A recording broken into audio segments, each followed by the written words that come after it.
Next up is division with polynomials, and we're going to start with division by a monomial.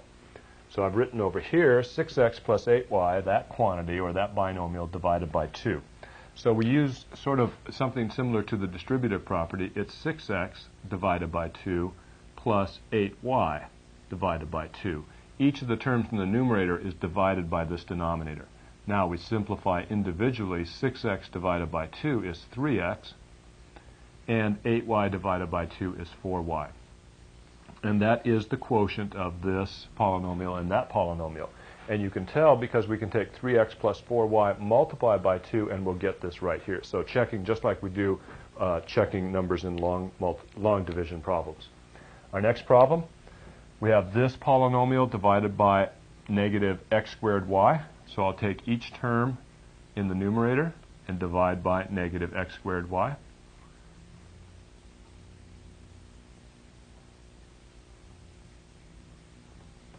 So here I have x squared y divided by negative x squared y. That will give me negative 1.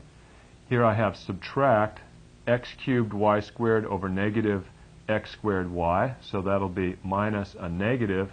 X cubed over x squared is x, and y squared divided by y to the 1 will just be y.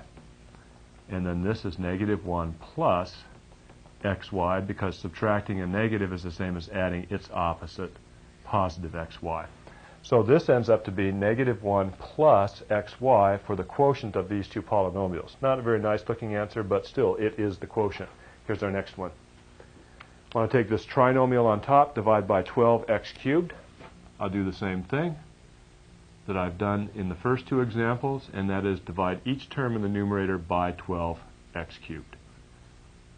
So here's 8x squared divided by 12x cubed, and then finally 12x divided by 12x cubed. Now I can simplify each individual term. 16 divided by 12, let's see, that will just reduce down to 4 thirds, right? 4 divides into there 4 times, 4 divides into there 3 times. X to the 5th divided by x cubed will be x to the 2nd. Here I have 8x squared over 12x cubed. Let's see, 8 twelfths will reduce down to 2 thirds. And then x squared divided by x cubed will be x to the negative 1. Plus 12 divided by 12 is 1. X to the 1 divided by x cubed, x to the negative 2. And so let's simplify. 4x cubed over 3 plus 2 over 3x, because I want to write this with a positive exponent. So instead of x to the negative 1 in the numerator, I have x to the positive 1 in the denominator, and then 1 over x to the 2nd power. So kind of a complicated looking expression, but this is the quotient of this trinomial with this monomial right here. So what is there to this kind of division? Just take each term in the numerator, divide it by that term in the denominator. Simplify each of those results individually.